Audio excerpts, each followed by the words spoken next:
जीवन विज्ञान के अंतर्गत जीवन से संबंधित इन तीन मूलभूत प्रश्नों पर विचार कर रहे हैं।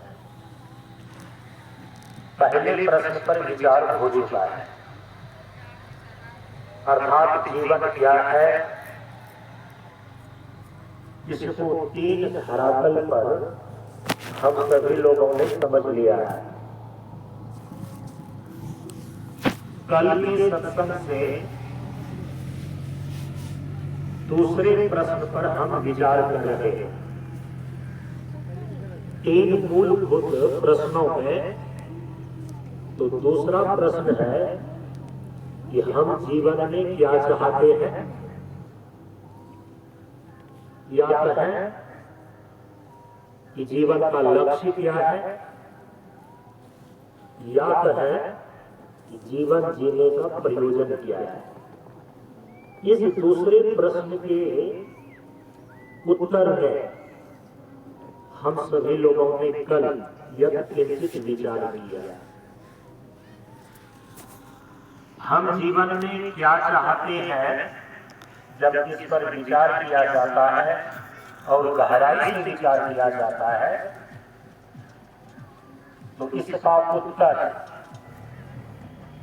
तीन स्तर से प्राप्त होता है।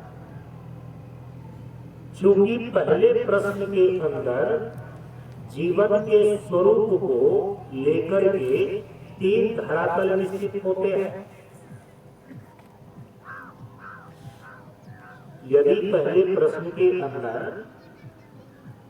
कि जीवन क्या है, तो इसका उत्तर तीन धरातल पर प्राप्त होता है, तीन स्तर पर निश्चित होता है। स्थूल स्तर पर, सूक्ष्म स्तर पर और पारमार्थिक स्तर पर। तो इसीलिए हम जीवन में क्या चाहते हैं, इस दूसरे प्रश्न का उत्तर भी इन तीन स्तर पर निश्चित होता है। स्थूल स्तर पर हम जीवन में जो चाहते हैं ये लगभग सभी लोगों को पता है।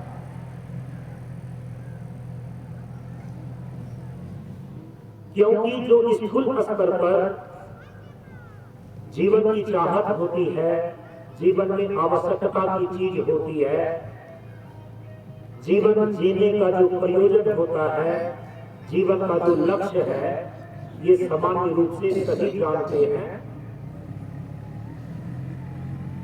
और फिर उसको प्राप्त करने की दिशा में प्रयास भी करते हैं। जैसे कि जीवन क्या है, इस धरातल पर जीवन की परिभाषा को सब कोई जानते हैं, लेकिन सूक्ष्म धरातल पर जीवन की परिभाषा क्या है, जीवन का अर्थ क्या है, बहुत कम लोग जानते हैं। जीवन का मौलिक स्वरूप क्या है, इस विषय में तो कोई ही विचारक जानते हैं। उसी प्रकार से हमारे जीवन में चाह का विषय क्या है, स्थूल धरातल पर जीवन की चाहत को सब कोई जानते और समझते हैं, लेकिन सूक्ष्म स्तर पर ये जीव क्या चाह रहा है,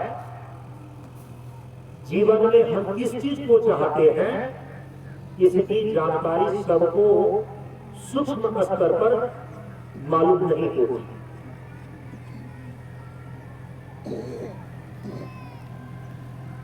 और मौलिक रूप से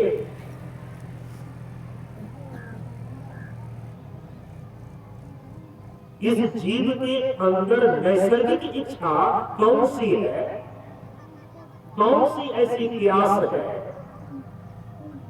किस चीज की बेचैनी इसको अंदर लगी हुई है, मूलतः यह जीव अपने आप में चाहता क्या है। मौलिक रूप से इसको तो कोई विचारक और बिरले ही जानते और समझ पाते हैं।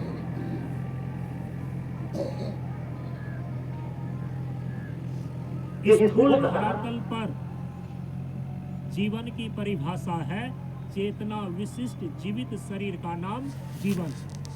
पहले प्रश्न के